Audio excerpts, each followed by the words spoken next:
Alright, welcome to week 4 of the Garrchampion Draft League. This week, the Orlando Orricorios are going to face against the Ann Arbor Alakazams, one of the better teams in the league. This is, unfortunately, the heart of our gauntlet type of schedule.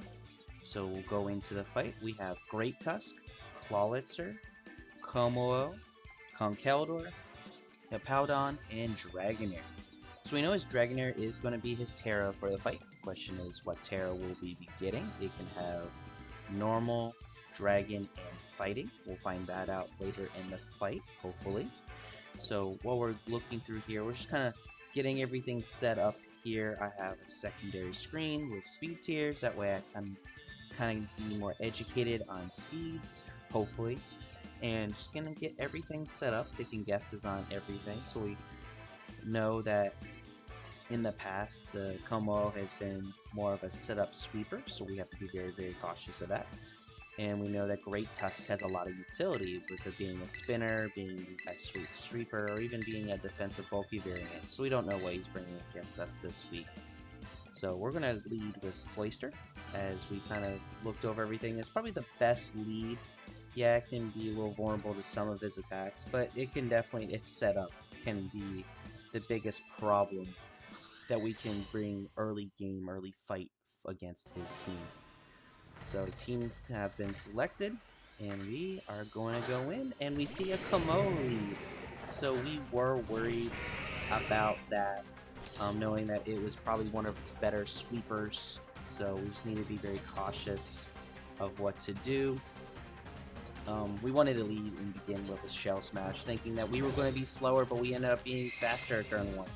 So we are going to have our attack and our speed increase with a cost of the defenses there. So hopefully we can be able to take advantage of that. But my fear when I saw that we were faster was this was going to happen, and exactly what it is. So we got set up, but we ended up losing the fight one-on-one. So we do know that the Como is -1 on the defense, which is great, but we also now are behind. So we have to try to figure out how do we claw our way back into this fight? How do we get into a spot where we can make it more of a long-term, longer fight here? So we're kind of looking over all our options, kind of looking over the speed tiers here, and trying to figure out who do we send out right now. And it's one of those, do we do Dragonite or Slowbro? We decided to go with Slowbro because of the defensive bulk, because of having Yawn, having Psychic. So we do threaten Como in a couple different areas. So now we're kind of figuring out, what do we want to do? Do we want to go straight up offensive, or do we want to try to slow it down? So we decided to go the Yawn.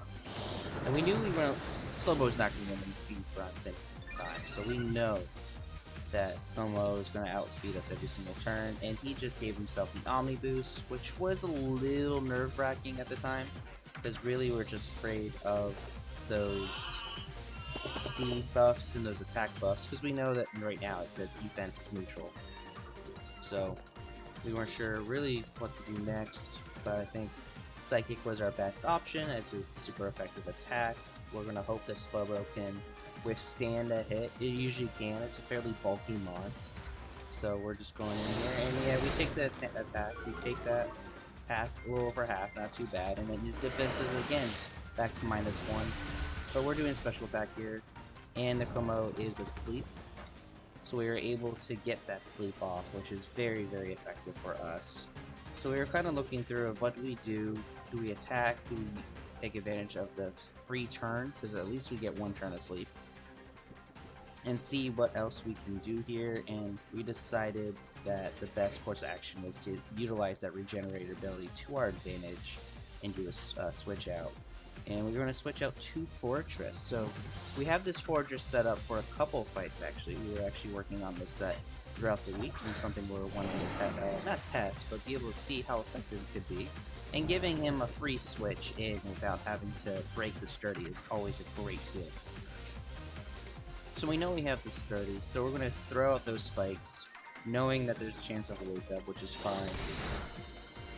That Drain Punch did do a fair bit of damage, breaking the sturdy, not actually helping in terms of a general strategy, but we know that we're fairly fine on the bulky side here. This is actually not even a defensively invested fortress, believe it or not. So this version of fortress is not your kind of standard. We wanted to play around with this idea. So we were trying to figure out, do we want to do Endure just in case we take a hit, or do we want to try to set up spikes again? So we ended up going with Endure just in case he went attacking on this, so we were going to be able to survive any hit it gives us, but he decided to set up again. So it did get a little scary when we saw that setup, but we weren't really too concerned, knowing that we know we can survive when everything was. So we know a Drain Punch was coming. We had a fairly strong sense of that. So what we wanted to do was trigger that Terra to turn the type effective chart around on us to make it more of a non-effective attack, so we could survive it a little bit more. And we are now fighting that our reversal is going to be boosted, which is going to be great. We're already fairly low in health, and he just got us even weaker, which is even more fantastic. So he's a little under half HP with that recovery. We're going to do a reversal. We're not 100% certain that we were going to get the KO, and we knew that we were going to be close there, so we wanted to do another Endure. Our berry hasn't procced yet. We're just above that 25% threshold there. So we endured, we survived. We didn't give any health back that was super significant to kind of just general damage.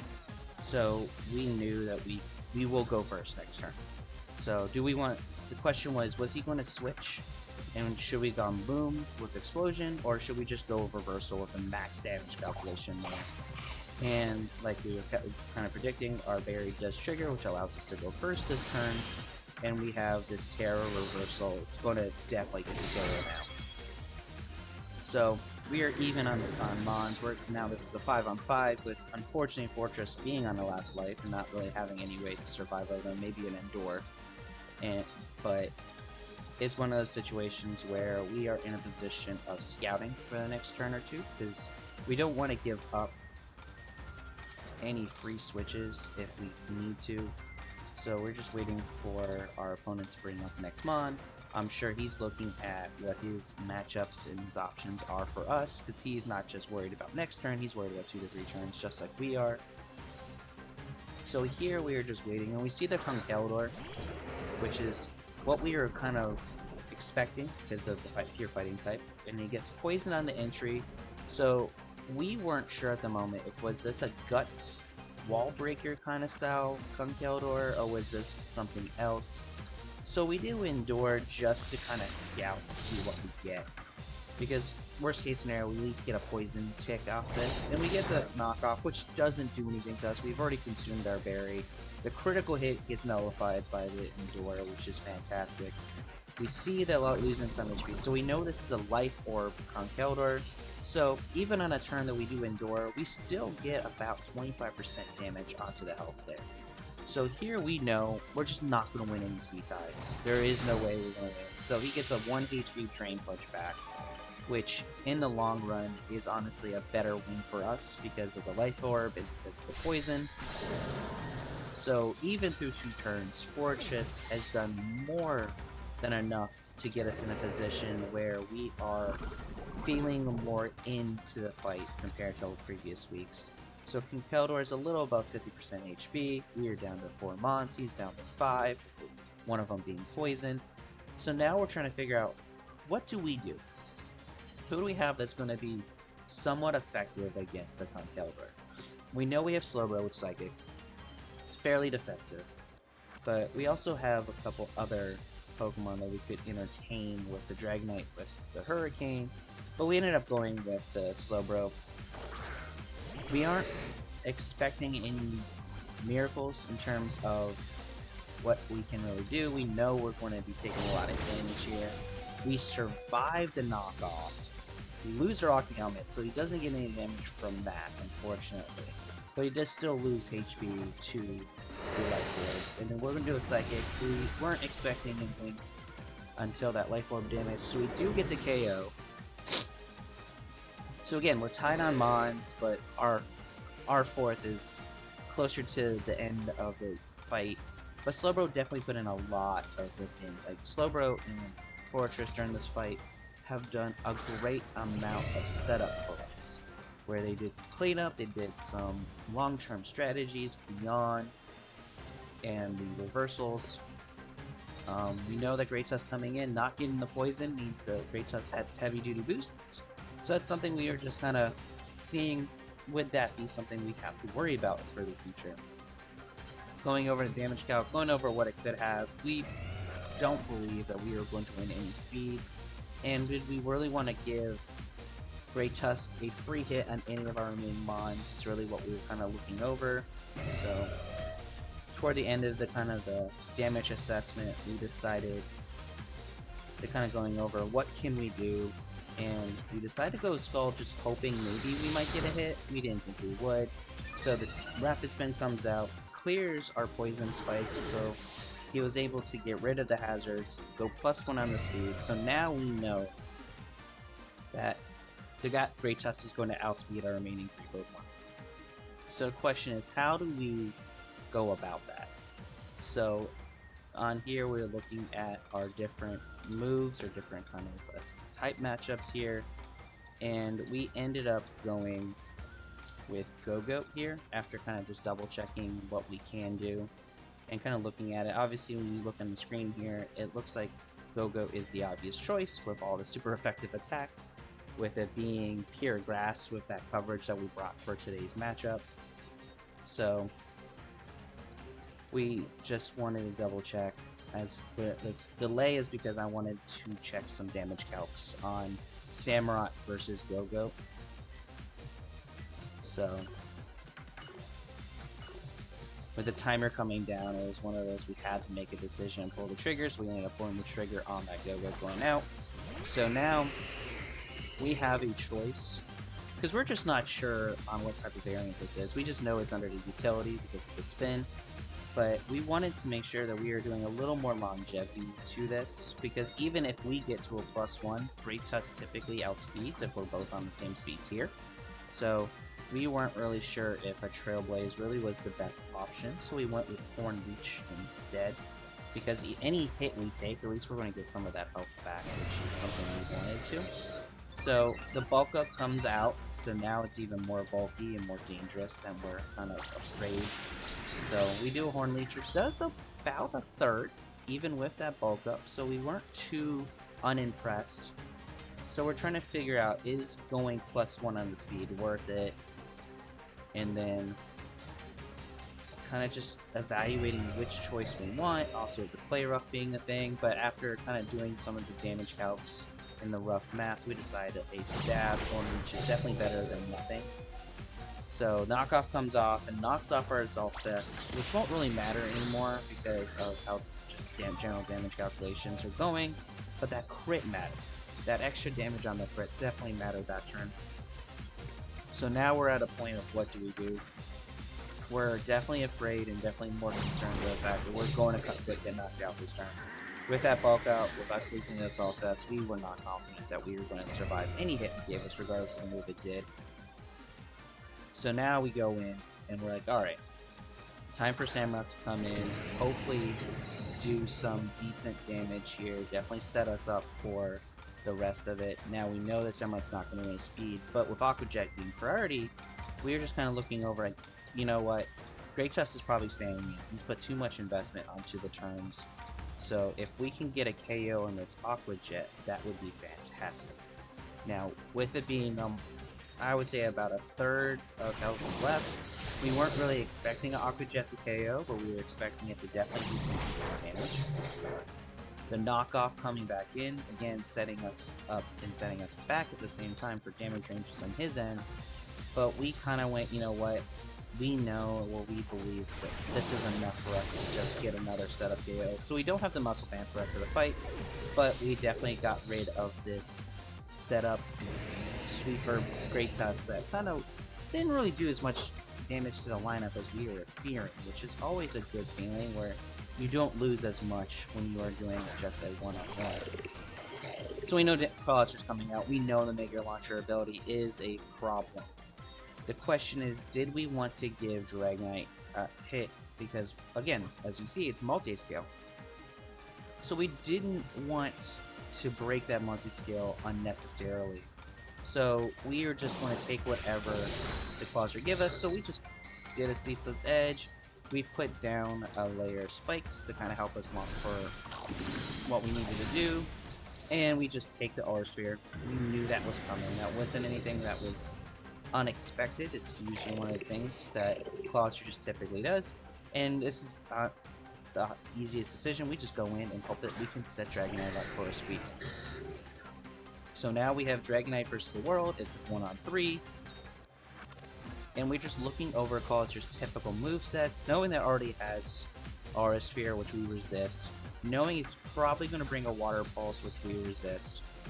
So the question is, do we do Extreme Speed or do we Dragon Dance, knowing that it can carry Dragon Pulse? Dragon Pulse is boosted by the Mega Launcher ability, so we were just not sure if we should risk it or play safe. And we just kind of went with it and went, alright, let's set up. Because if we don't set up, we're not going to get an opportunity to set up. So now we're +1 speed, +1 attack, which is where we want to be.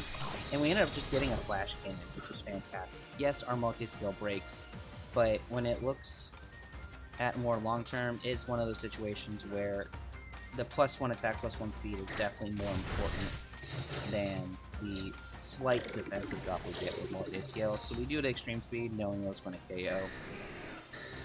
So we are giving that information that we were Life Orbed, which is fine. I don't think he was really expecting anything else at this point. And we get Hippowdon out. So it's a 2-on-1. Hippowdon and a mystery partner versus Dragonite. And Hippowdon just sets up the Sandstream, which is what it does. So we knew that there was a chance that we were going to get a rock move here. But we wanted to set up another Dragon Dance. We wanted to at least get an opportunity to set up and sweep for any potential moves. Because we had to think of what can we do beyond this one turn. But then the Yawn comes out. So we know we're on a timer, which is unfortunate. So the Yawn in the Sandstorm is definitely something that was concerning. So in the leftovers, so he can just whittle us away with the weather, is what we kind of looked at. It's like, oh, this is what the end game is for us. So we decided to Fire Punch. It's our best move. And then we get the proc of the burn, which is fantastic. Because as we see with this next move here, with this crunch, it did almost nothing. That burn really put us in a position where we could withstand a little bit if we get past some sleep luck. So the leftovers are triggering, the burn is triggering at the same time, so the leftovers get counteracted by that. But unfortunately, we're stuck in the sleep cycle here. So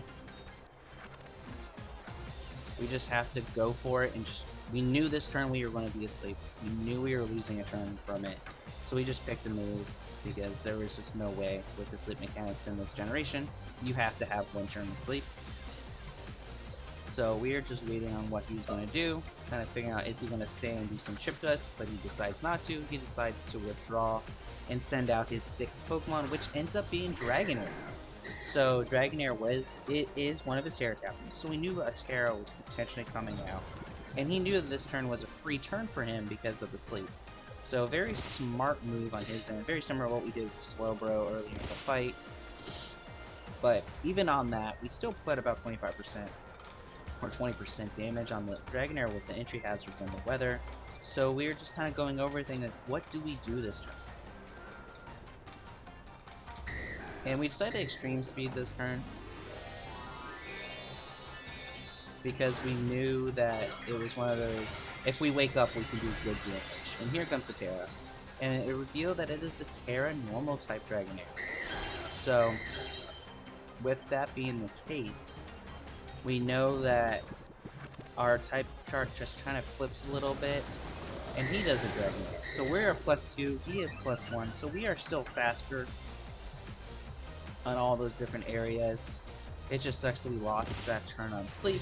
So this would have been the third turn of sleep after that. So we are just not sure, should we fire punch or extreme speed? Because honestly, we weren't even sure if we were going to wake up. So we ended up doing fire punch. Probably was the wrong move. Sure, probably extreme speed just to see if we would have woken up. And with that decision, the fight is over. So the Ann Arbor Alakazams defeat the Orlando Orricorios 2-0. But definitely not the worst outing that we've done. We definitely are very proud of what we did, and we just look forward to the next week.